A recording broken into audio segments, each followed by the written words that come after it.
சக்தி ஒளி நேயர்களுக்கு அடியேன் கோவிந்த பட்டரின் கோடானு கோடி நமஸ்காரம். பெண்களுக்கெல்லாம் ஒரு சந்தோஷமான விஷயம் என்ன தெரியுமா? முதல் தைவெள்ளி. தைவெள்ளி எப்படா வரும், பூஜைகளை பண்ணலாம் அப்படின்னு ஆசையா இருந்தீங்கல்ல, இந்த தைவெள்ளி நீங்க எப்படி பூஜை பண்ணணும் அப்படிங்கிறத சொல்றேன்.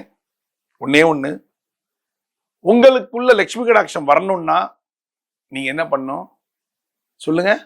என்ன பண்ணும் சொல்லுங்கம்மா? மருதாணி வச்சுக்கணுங்க. வியாழக்கிழமை ராத்திரி மருதாணிய அரைச்சு வச்சுக்கோங்க. மருதாணி செடியிலேருந்து மருதாணி பறிச்சு அரைச்சு வச்சு, ஏன் நீங்க லட்சுமி கடாட்சமா இருக்கணும். வெள்ளிக்கிழமை அன்னைக்கு ஒரு பட்டு புடவை கட்டிண்டு தலை நிறையா பூ வச்சுண்டு நெத்திட்டு அப்படியே இந்த மருதாணி அந்த கையில மருதாணி வச்சுண்டு அப்படி இருக்கும்போது பாத்தீங்கன்னா உங்களையே உங்களுக்கு ரொம்ப முதல்ல பிடிக்கணும். ஃபர்ஸ்ட் நீங்க தான் லட்சுமி கடாட்சமா இருக்கணும். ரைட்டுங்களா? முதல் அது ஆரம்பிச்சாச்சு. இந்த தைவெள்ளிக்கிழமை நீங்க செய்யக்கூடிய பூஜை, எதற்காக இந்த பூஜை, யார் யார் செய்ய வேண்டும் என்று சொல்ல போகிறேன். முதல்ல, எத்தனையோ பேர் ரொம்ப வருத்தப்படக்கூடிய ஒரு விஷயம் என்னவென்றால், என்னுடைய பையனுக்கு 35 வயசாயிடுத்து சாமி, நான் எங்கெங்கயோ பார்த்துட்டேன், கல்யாண காரியம் கூட மாட்டேங்கிறது ஒன்று. இரண்டாவது, என்னுடைய பொண்ணு கல்யாணமே வேண்டான்னு சொல்லிட்டா சாமி. எனக்கு மனசு கவலையா இருக்கு. எத்தனையோ பேரண்ட் எனக்கு போன் பண்றாங்க. எத்தனையோ பேரண்ட் எங்க வீட்டுல உட்கார்ந்து ஜாதகம் பார்க்கும் பொழுது கண்களால் கண்ணீர் விடுகிறார்கள். அவங்களுக்கெல்லாம் பரிகாரம் சொல்லியிருக்கேன். இப்போ இந்த தைவெள்ளிக்கிழமை அருமையான வெள்ளிக்கிழமை, தைவெள்ளி மகாலட்சுமிக்கு உகந்த வெள்ளிக்கிழமை. இப்போ நாம எந்த பூஜை பண்ணா உங்க ஆத்து பொண்ணுக்கோ உங்க வீட்டு பையனுக்கோ கல்யாண காரியம் கூடி வரும் என்று சொல்ல போகிறேன். மனதார இந்த கல்யாணம் நடக்கும், இந்த பூஜை பண்றேன் அப்படின்னு பண்ணுங்கோ. இந்த கல்யாணம் நடக்குமா, இந்த பூஜை பண்ணா நடக்குமா? எத்தனையோ பரிகாரம் பண்ணிட்டேன், அத்தனையும் நடக்காது. இதுல யார் நடந்துற போது நடக்காது. ஆனா ஒரு நம்பிக்கை வச்சு இந்த பூஜையை பண்ணுங்க. உங்க ஆத்து பொண்ணுக்கோ உங்க ஆத்து பையனுக்கோ கல்யாண காரியம் கூடி வரும் என்பது நிதர்சனமான உண்மை. என்ன பரிகாரம் பண்ண போகிறோம்? இந்த தைவெள்ளிக்கிழமை சாயங்காலம் தான் பூஜை பண்ண போறீங்க. காலையில பூஜை இல்ல, வடப்பாயசத்தோட சாப்பாடு. காலையில விரதமெல்லாம் இருக்க வேண்டாம், வடப்பாயசத்தோட சாப்பாடு சாப்பிட்டுருங்கோ. சாயங்காலம் 6 to 7 நீங்க செய்ய வேண்டியது என்னென்ன உங்க வீட்டுல பூஜை பண்ணணும்.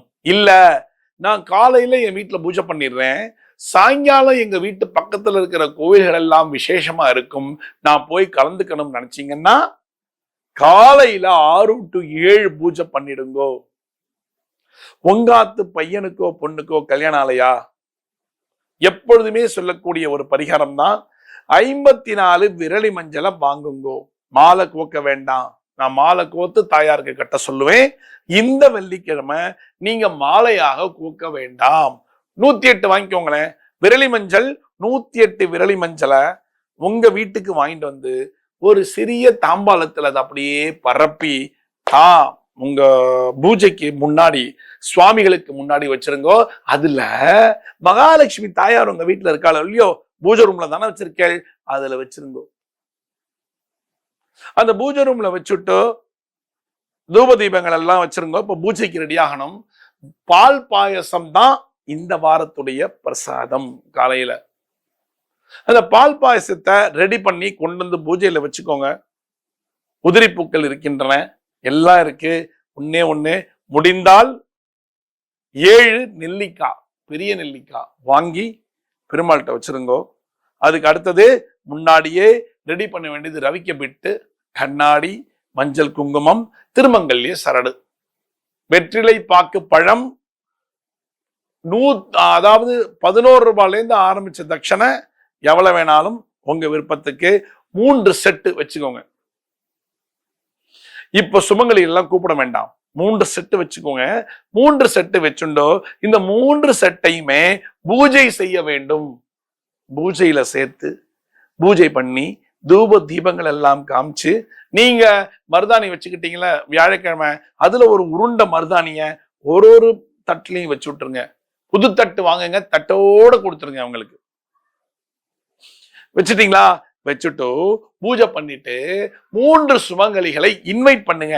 ஆஃப்டர் பூஜா வருவாங்களா? சோஃபால உட்காருவாங்களா?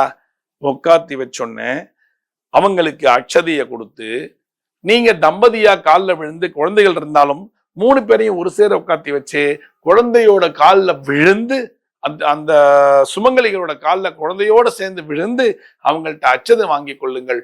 ஒருவேளை உங்கள் வீட்டுல கல்யாணம் ஆகாத பொண்ணு இருக்கா, கல்யாணம் ஆகாத பையன் இருக்கா, வேலைக்கு போயிட்டாலும் பரவாயில்ல, அவங்க பேரை சொல்லி சீக்கிரமேவ விவாக பிராப்திரஸ்தூன்னு அவங்க 3 பேரோட வாயாலையும் சொல்லுங்க. அவ்வளவுதாங்க, சீக்கிரம் உங்க பொண்ணுக்கோ பிள்ளைக்கோ கல்யாண காரியம் கூடிவிடும். கல்யாண காரியம் கூடிவிடும். இது தைவெள்ளிக்கிழமை நீங்க பண்றது. காத்தால பண்ணிட்டீங்களா? சாயங்காலம் கோவிலுக்கு பொங்கல். அந்த 54 விரலி மஞ்சள் வச்சிருக்கீங்கல்ல, 54 108 வச்சிருக்கீங்களா? அந்த விரலி மஞ்சளை நேர எடுத்துட்டு போய் மகாலட்சுமி தாயாருடைய பாதார விந்தத்துல சமர்ப்பிச்சுட்டோ, அது அப்படியே இந்த அர்ச்சகர்கிட்ட சொல்லி வாங்கிட்டு 108 அப்படியே ஆளுக்கு ஒன்னொன்னா சுமங்கலிகளுக்கு கொடுத்துருங்க. மனசார என்னுடைய குழந்தைகளுக்கு சீக்கிரமே விவாக பிராப்திரஸ்துன்னு சொல்லிட்டு எல்லாருக்கும் கொண்டு போய் கொடுங்க. கொடுத்துட்டீங்கன்னா அவ்வளோ சந்தோஷப்படுவாங்க, சுமங்கலிகள் ஹாப்பியா இருப்பாங்க. வீட்டுல 3 பேருக்கு எல்லாம் கொடுத்தாச்சு இல்ல, அதுலயும் விரலி மஞ்சள் வச்சு கொடுத்துட்டீங்க. இங்க வெறும் விரலி மஞ்சள் மட்டும் ஆளுக்கு ஒன்னொன்னுதான் கொடுத்துருங்க. உங்க வீட்டுல கல்யாண தடை நீங்கி சீக்கிரமா கல்யாணம் நடக்கும் என்பது நிதர்சனமான உண்மை. மகாலட்சுமியோட கடாட்சம் கண்டிப்பா இருக்கும். மஞ்சளிலே மகாலட்சுமி என்றும் வாசம் செய்கிறாள். இதை கண்டிப்பா செய்யுங்க. இதை முதல் வெள்ளிக்கிழமை தான் செய்யணுங்கிற அவசியம் இல்லை. என்கிட்ட பணம் இருக்கு, என்னுடைய பிள்ளைக்கு எப்படியாவது கல்யாணம் ஆகணும்னு நினைச்சீங்கன்னா 4 வெள்ளிக்கிழமையும் கொடுக்கலாம். ரைட்டுங்களா? இதை நீங்க செஞ்சீங்கன்னா உங்களுக்கு மாப்பிள்ளையோ இல்ல உங்களுக்கு பையன் இருந்தால் மருமகளோ வருவாங்கிறது தான் நிதர்சனமான உண்மை. செய்யறீங்களா? செய்ய. இதுக்கு கொஞ்சம் டைம் தான் வேஸ்ட் ஆகும், கொஞ்சம் தான் செலவாகும் பணம். இதை செஞ்சீங்கன்னா உங்களுடைய குழந்தைகளுக்கு நல்ல நல்ல நல்ல ஒரு வாழ்க்கை இருக்குங்கிறது நிதர்சனமான உண்மை. செய்யுங்கோ, சந்தோஷமா இருங்கோ. மீண்டும் ஒரு சாஸ்திர சம்பிரதாயத்தில் நான் உங்களை சந்திக்கிறேன். பக்தி ஒளி நேயர்களுக்கு அடியேன் கோவிந்த பட்டரின் கோடானு கோடி நன்றிகள்.